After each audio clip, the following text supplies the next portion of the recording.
Not embracing your unique story, you'll shortchange those you are called to serve. Someone is in need of your story because they resonate with it deeply. When you choose to hide who you are, you leave others to suffer in the dark alone. What up, Black man? Welcome to the Beneficial Black Man podcast, where we focus on helping Black men to overcome mediocrity, to become beneficial for their community by discussing faith, creativity, personal development, and mental and emotional health management. I'm your host, Jamal Cal Penn. How y'all doing? Hopefully you're doing well. Hopefully you're finding time for an emotional release valve, protecting your mental, and continuing to strive to become a beneficial Black man for our community. Let's get this episode started. Like with the previous episodes, we got to start with a mental check-in. Mental check-in, because you got to check in on your mental to see how you're doing. But really, even before we get into that, I do want to say that, like, for this episode, I need you to understand that your story really does matter. Okay. All right, but yes, let's get into this mental check-in. We're going to go high, low, and then what have I been creating? First, high. My high for this week since the last episode is I've been spending time listening to a lot of gospel and worship music. And so, yes, I'm a believer, a Christian, whatever you want to call it. And you would think, church fellowships or going to church or whatever, you have praise and worship music, or whatever you spend time in worship. Well, the church that I fellowship with, we don't really do that. Mainly because a lot of our fellowship is online. It's virtual because a lot of the members are in different places and in different time zones. So we really fellowship and talk and share with one another and discuss things in the scripture that way. So we don't do the traditional like praise and worship and that whole service or whatever, but we do fellowship with one another. And I used to listen to a lot more Christian music or gospel music when I was in college and shortly thereafter. So I graduated college in 2010. And so a couple years after that, I was really heavy into listening to like Christian rap and Christian hip hop music or whatever. And also kind of like CCM, gospel music, stuff that you've probably heard of, whether you're a Christian or not, like Hillsong or Jesus Culture or whatever, all that kind of stuff. I listened to a lot of that stuff heavy. But then at some point, I just stopped listening. I stopped listening. And I think it was also a mixture of, this could be a whole different topic, but also a mixture of the evangelical church's response to a lot of the social injustices that was happening in the Black community, that still happen in the Black community. And so that kind of put a sour taste in my mouth in regards to listening to certain kinds of music. And for some believers, this period of time, which I think happened in like the past decade or so, a lot of Christians were going through a phase where they were deconstructing their faith. And they were asking a lot more questions and doing research and trying to figure out, why do they really believe what they believe? And a resource that has helped me even recently to go through that is an organization called the Jude 3 Project. And they have podcasts and websites and all this great information to help you, particularly Black folk, help you know what you believe and why you believe it. And so it's a really good resource. But to tie that to this high in regards to listening to gospel music, it really helps me, especially when I'm feeling down and out, to listen to music, but more specifically to spend time in worship, praising my God, worshiping my God, and listening to gospel music, especially with like the words. The words are very comforting often, and it's just great. And I don't spend as much time in worship as I would like. Again, with the way that our church fellowship is set up, we don't do that regularly, So making time, and of course, during like the pandemic and all that stuff, there was distance. So a lot of virtual services or whatever. But this week, I've been listening to, I have a worship playlist on Spotify, and it has like Ty Tribbett. Ty Tribbett, I like the Sunday Service group that Kanye created. I like their music. I know people have issues with that, and they have issues with Kanye West, but I like the songs, like the way they do them. And different artists. Jay Thomas is another one that I like, but listening to their music has been really helpful and engaging for me this week. The low. So since the start of this like summer season, we're like in the tail end if you're basing it off the calendar, and like the tail end of spring into summer, where I live in our home, we've been getting a lot of gnats, and that's GNATS, gnats. We've been getting a lot of gnats, right? And it's really strange because this is like the first time that this has happened, um, to my knowledge, that this has happened, and it's if anything, it's just a big, big, big annoyance because they don't bite you or anything. They're just little irritants that fly around and make you uncomfortable. And so we've done different things to try to kill them, and we've killed a lot of them. We've killed a lot of gnats. We've killed a lot of gnats, but and taken a lot of done different things to supposedly help get rid of the problem, but they just stick around, and I don't know what's up with that. We're, I guess, going to continue to do research and figure out a way to get rid of them, but it's just really, really, really, really uncomfortable sometimes. Sitting down to like watch TV or like eat dinner, and then a couple of gnats will fly around you, and it's like, ugh, and you're just constantly killing stuff. But I mean, again, they're not biting anyone, and we've used apple cider vinegar. We've sprayed plants with a mixture of water and hydrogen peroxide, and it's helped lessen them, and we've gotten rid of a lot of them. And so it's a little bit more comfortable than it was, excuse me, maybe a few weeks ago, but it's still annoying. It's still annoying. So I would say that's been my low. In regards to creating, because again, we need to spend time creating. Make sure you're spending time creating. But in regards to creating, I've been singing. I don't sing well, but I've been singing. And like I mentioned, with the high, listening to more gospel music and things like that, singing and spending time in praise and worship helps me a lot. And I think even if you don't listen to gospel music, even if you don't, even if you're not Christian, having any music that is uplifting or encouraging, things that you can sing with or rap with or whatever, that energy in communicating and that exercise, that act of singing and emoting in that way. And again, singing can be an emotional release valve. I don't know, it's so intense and it's helpful. And so if you're looking for an emotional release valve, find some songs or music that you really like and just sing along with it, rap along with it, whatever. Try to find stuff that has like encouraging and like uplifting lyrics. I would suggest don't get anything that's like super violent or demeaning to people or whatever, but find things that as you're singing and as you're rapping these lyrics or whatever, you're speaking to yourself.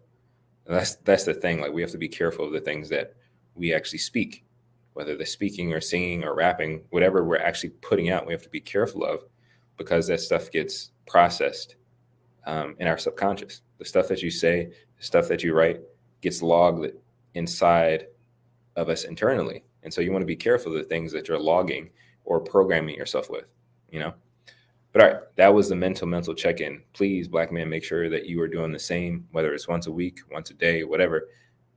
Take time to check in with you. Check in with yourself. How are you doing? What's your high? What's your low? What have you been creating? You got to pay attention to yourself so that you can get better, All right, moving on to what I wanted to talk about today in regards to embracing your story. With that, I'm going to tell a story. I'm going to tell a story. So in college, I was part of an organization that was like a campus ministry. It's community ministry, but it's really heavily focused on college campuses, right? And being a part of a campus ministry, one of the big things outside of trying to serve the community and things like that is trying to evangelize. So, you're trying to share the good news of Jesus Christ. And one of the things that they mention when evangelizing, or like one of the techniques or tactics, is you want to share your story. You want to share your salvation story. more specifically, as they would say. You want to share your salvation story and use that as a way to connect with somebody and introduce them to Jesus, right? So the thing about it is learning how to, one, identify your story, your salvation story, whatever you want to call it, and then share it to somebody else. That's one skill. That's one thing to actually do. The struggle that I feel like I know I had, and I feel like other young Christians and young believers had too, is thinking or believing that your story is interesting enough for people to even care. Because the thing is, yeah, like you may be, you just say you just recently got saved. You just said, I'm going to yield my life to Jesus Christ. I trust in him. I trust in his death, burial, and resurrection. And now I'm committing to walk with him and to, excuse me, and to, I'm professing to be a Christian. I'm professing to be a believer. So now I'm going to turn away from all the crap that I was doing before, do my best to walk in righteousness and holiness and all that stuff. And then somebody comes as you're being discipled, or you're in a church group, or you're in a campus ministry or whatever. And they're like, okay, now you've done that. That's great. Now we need you to go out and evangelize. We need you to go out and share the gospel with people because we want more people to come to Jesus. We want more people to come to faith. All well and good. One, I'm already scared of talking to people. I don't really want to talk to people, but now you're forcing me out there to go talk to people, more than likely strangers. And two, you want me to talk about my story. What if my story is boring? What if my story is boring? Like, I grew up here, whatever, and nothing spectacular happens. And eventually I find out, oh, I need Jesus. Like, that's it. The reason I bring up this embracing your story is that very often, which I think a lot of people do inside and outside of church, is that they compare themselves to other people's stories. So, if you're sharing your gospel story, if you're sharing your salvation story, if you just have a boring, seemingly boring story of, I was, I was just going to school and I was kind of hanging out with this wrong crowd. We were drinking, party and stuff. And then, one day I just had the sense that like I felt lost and I just wanted help. And so I went to this campus ministry and they told me about Jesus. And I was like, wow, that's what I was looking for. I needed Jesus. And that's why I got saved. Like, that's one story, right? And then you have other stories where people are like, yeah, I was raised, and I think this is more specific towards Black people, but like, I was raised in the hood, there was violence everywhere I went. There were gangbangers and all this stuff. And my parents dealt with drugs and alcohol and all this stuff. And I grew up in this area and whatever. I knew people who passed away or died, people who were murdered, and I've gone to prison and And then eventually Jesus met me, and now I'm here, and my life has turned 180. One story sounds super exciting. Like, there's all these highs and lows and all this drama and all this, craziness happening. And then you have this person who's like, yeah, I just kind of I went to a Bible study one day and I was like, oh yeah, I need Jesus. One story, if that is your story, seems like pales in comparison to this other story with all this amazing triumph of what God has done in this person's life. And so I know I wrestled with that, questioning my own story, questioning, does it even have any validity when you have other people over here who have these miraculous, crazy stories? But my story is just like, for me, the way I sum it up, one of the reasons that I desired God is because I wanted a father. Growing up, my dad wasn't really around. He struggled and wrestled with a lot of stuff. And at at like a Christian day camp, Christian overnight camp or whatever, like a Bible camp or whatever, whoever is talking or teaching, whatever, talked about God being a father to the fatherless. I wanted a father. Sign me up. That's kind of how it went. But that's my story, that's like part of my story. And realizing at some point I started comparing myself. I started comparing my story to other people's stories, thinking that their story was better than mine, thinking their story was more exciting, more interesting, that people would rather hear that story than my story. And it made me question and challenge, like, why don't I embrace my story? Why isn't what I've been through good enough? Even if my story doesn't have lots of drug, alcohol, violence, and seemingly overcoming insurmountable obstacles, why isn't my basic mundane reality good enough? And why do we need extreme stories to feel confident? Even when we read like self-help books, personal development books, we always strive for and look for the extreme stories of people doing superhuman things. But anybody can accomplish obstacles. Anybody can accomplish difficulties. Anybody can make changes in their life. But it seems like the only changes that we appreciate are the ones of people jumping over like the Grand Canyon. It doesn't have to be like that. Your story doesn't have to be like that. It makes me think of David Goggins. I'm sure you've seen memes of him or heard of him. He's a Navy SEAL that, does ridiculous stuff. He exercises all the time, and he's just really, really intense guy. And he has one of those stories from his childhood up to where he is. He has one of these insurmountable, crazy, intense stories of his accomplishments and the journey that he's been on to get to the place there he is today. And yes, a lot of those stories can be inspiring. But even though those stories are inspiring, they don't have to negate the story that you have. Because the reality is, your story, your unique situation, even if it seems mundane and basic, is valuable to somebody else. The reality is, you are someone that someone else needs. But if you hide that, if you hide your unique self, if you hide your light, if you hide your story because you don't think it's as great as David Goggins, or you don't think, you're like Michael Jordan or whatever, you hide that, and the person who needs you can't find you. You have that light that they need. And every time you shrink back, every time you hide that, you're keeping them and keeping somebody else from becoming free because you're ashamed of your story or you don't want to embrace it. And I want to encourage you, Black man, embrace your story, whatever it is, whatever obstacles, whatever challenges that you have accomplished, even if it's stuff that you're struggling through right now, embrace it. Embrace your story. Like, own it. It's you. You've been through stuff. Even if it seems like your life has been roses and, just colorful roses, rainbows, and just perfect. Because even with my life, like, yeah, I've had some obstacles, but I'm grateful. Like, my parents cared for me. I had two parents that were active in my life, like, I didn't really grow up in a really struggle situation.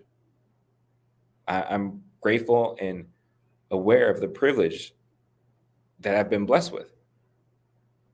But just because somebody else doesn't have that experience, that doesn't mean I should silence myself or that I can't relate to anybody else or another man can't relate to me.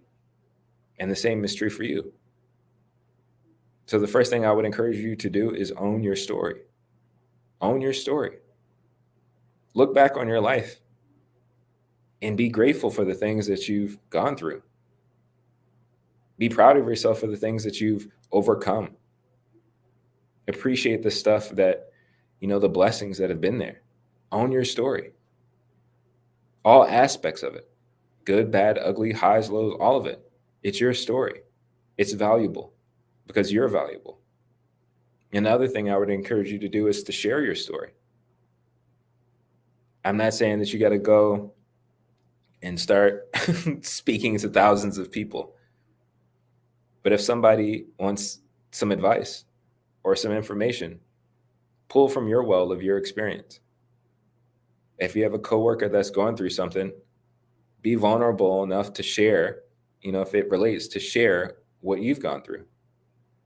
Share pieces of advice and wisdom that come from your book, the one that you're writing day by day, just by living. Share your story. Share things that you're grateful with online. Because your story matters to somebody. You may not even know who that is yet. It can be somebody close to you, it can be somebody random stranger on the internet.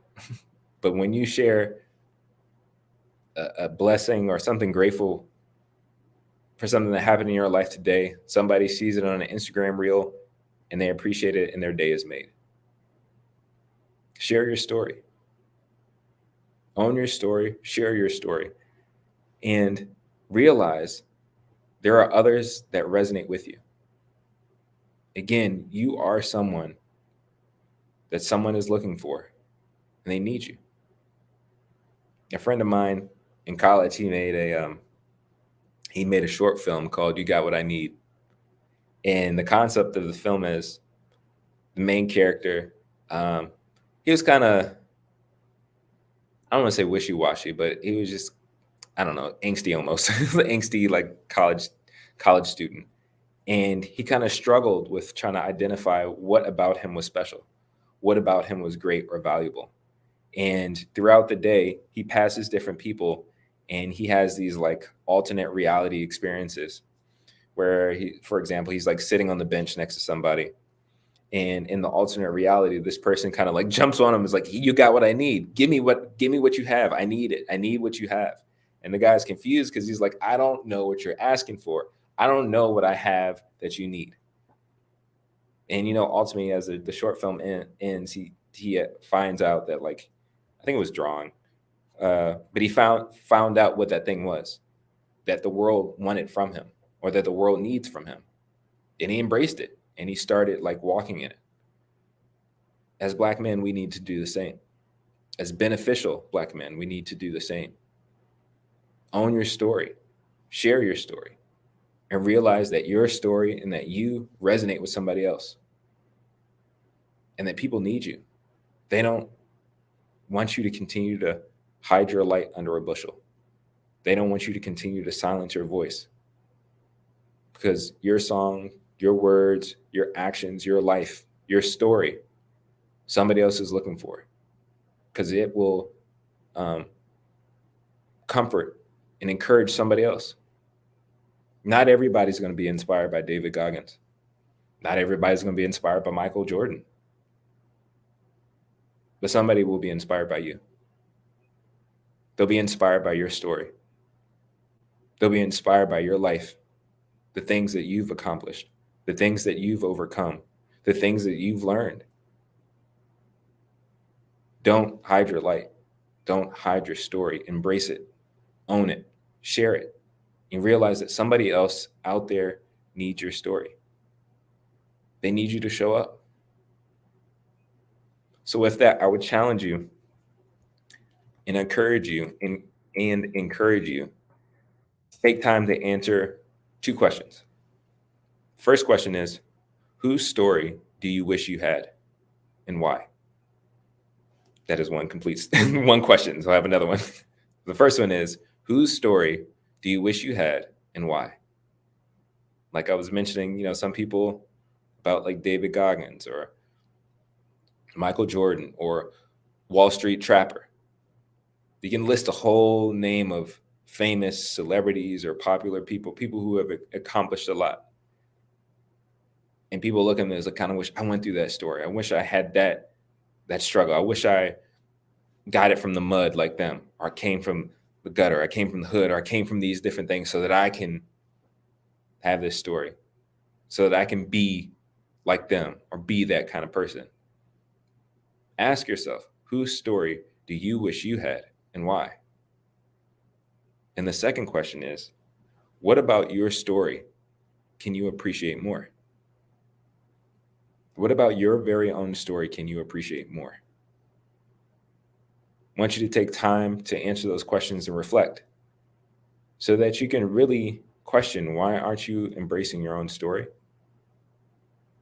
And figure out why you need to own your story. Black men, you're called for more than mediocre living. You're here for a purpose, to live for glory and for the good of others. Let's do the work and keep choosing to become beneficial for our community. I believe in you. Until next time, go make something for yourself, of yourself, and for glory and for good. Black men, protect your mental, find time for an emotional release valve, and continue to strive to become beneficial. Stay safe out there. Peace.